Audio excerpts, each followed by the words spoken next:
Hello everyone, congratulations to all who have crack कर लिया and now they are going to join as a nursing officer at AIMS New Delhi और other AIMS और other central government hospital. So इनका doubt है कि जब हम as a nursing officer जब हम एम्स न्यू दिल्ली ज्वाइन करेंगे तो हमारे साथ लाइक क्लिनिकल्स में हमें क्या क्या ड्यूटी मिलेगी, कैसे कैसे क्या क्या काम करने हैं, फर्स्ट डे से ही हमें क्या सारा काम करना स्टार्ट करना पड़ेगा, फर्स्ट डे से ही हमें पेशेंट असाइन हो जाएंगे. So let's discuss this all the questions. So first of all आपने नॉर्थ सेट पास कर लिया, आपकी रैंक अच्छी आ गई, so congratulation to all you.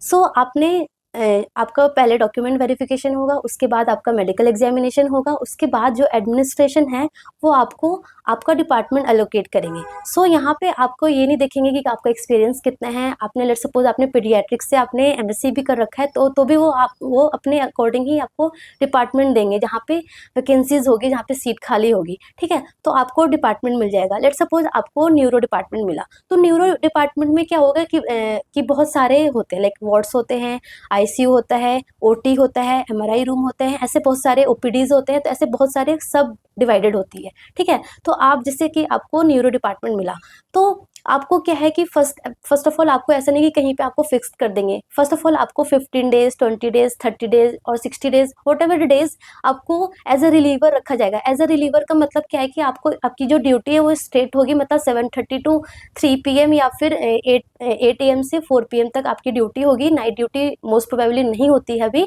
तो आपको क्या करते हैं एज अ रिलीवर, आपको सारी जगह पे आपको ऑल राउंड जो है आपको घूमना पड़ता है. मतलब कि जो न्यूरो डिपार्टमेंट है ना, न्यूरो डिपार्टमेंट में आपको लाइक कभी 3-4 दिन आपको आईसीयू में डाल देंगे, 3-4 दिन आपको किसी वार्ड में डाल देंगे. वार्ड में भी लाइक न्यूरो सर्जरी होगा, न्यूरोलॉजी वार्ड होंगे तो उसमें डाल देंगे. 3-4 दिन आपको ओटी में रखेंगे. सो ऐसे ऐसे आपको ऑल ओवर जो जितना भी न्यूरो का जो डिपार्टमेंट का जितना भी सब डिवाइडेड है ना, ओटी आईसीयू वगैरह में आपको घुमाएंगे.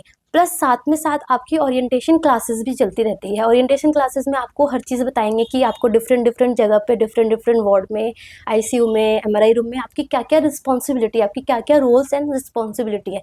तो ऐसे आपकी सारी ओरिएंटेशन क्लासेस होती है. ठीक है, ठीक. फिर आपको मतलब आप जब वार्ड में जाते हो ना, एज अ रिलीवर जब आप जाते हो तो ऐसा नहीं है कि आपको पेशेंट एकदम साइन कर देंगे और आपको इंडिविजुअल आपको इंडिपेंडेंट काम करना है, ऐसा नहीं है. आपको आपके सीनियर के साथ काम करने के लिए डालते हैं, मतलब आपके साथ सीनियर होते हैं, आपको उनके साथ रखते हैं, आपको उनको ऑब्जर्व करने होते हैं. लाइक आपको वो बोलेंगे कि आप वाइटल्स लो तो आपको वाइटल्स लेना सिखाएंगे, आपको मेडिकेशन कैसे डिजॉल्व करना है, कैसे देना है, वो सारा सिखाएंगे. प्रॉपर लाइक केयर कैसे करना है, कोई भी वेंटिलेटर पेशेंट है तो उसकी क्या क्या केयर होगी, क्या क्या चीज़ें हमें ध्यान में रखना है, कैसे कैसे डॉक्यूमेंटेशन करना है, वो सब कुछ आपको प्रॉपर आपको जो है आपके सीनियर सिखाएंगे. लाइक क्या रिस्पॉन्सिबिलिटी है इस वार्ड में, कैसे इन्वेंट्री काउंट करनी है, ये सब कुछ आपको आपके सीनियर सबको सिखाएंगे. तो बिल्कुल भी टेंशन लेने की बिल्कुल भी ज़रूरत नहीं है कि मुझे कुछ आता नहीं है तो क्या होगा. तो आपको हर चीज़ हमारे जो सीनियर्स हैं आपको प्रॉपर अच्छे से सिखाते हैं. ठीक है, so all seniors are very nice, एक दो को छोड़कर. ठीक है, सो आपको बिल्कुल डरने की ज़रूरत नहीं है. So that's all. जब आप ज्वाइन करने के बाद आपके साथ ये सब कुछ होगा, ओरिएंटेशन क्लासेस होगी, आपको सारे वार्ड में मूव ऑन कराएंगे, सब कुछ अच्छे से सिखाएंगे. देन उसके बाद 1 महीने के बाद, 15 दिन के बाद या 2 महीने के बाद जैसे ही मतलब होगा, आपको किसी भी एक वार्ड में या फिर आईसीयू में, ओटी में, जो भी है वहाँ पे आपको फिक्स कर देंगे. फिक्स करने के बाद आपको वहाँ पे मतलब इंडिविजुअल आपको काम करने होंगे. यहाँ पे भी आपको डरने की ज़रूरत नहीं है. As a individual in the sense ये नहीं कि आपको एकदम अकेला छोड़ देंगे, ऐसा नहीं है. अकेला कोई नहीं छोड़ने वाला आपको.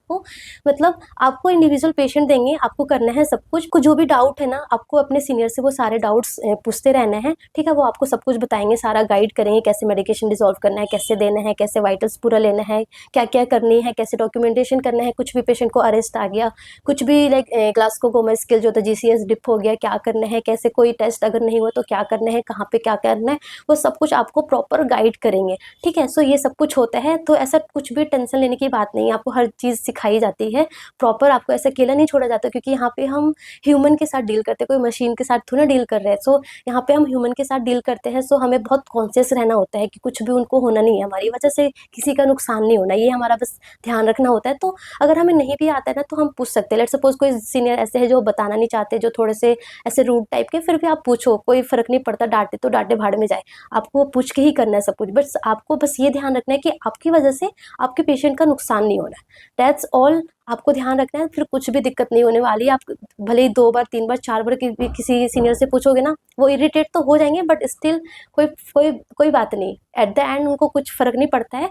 बस आपको अपना सारा सामान अच्छे से, अपना सारा जो काम है वो अच्छे से करना है। So that's all and congratulation to once agains to all of you and welcome back, welcome to AIIMS New Delhi. Thank you for watching.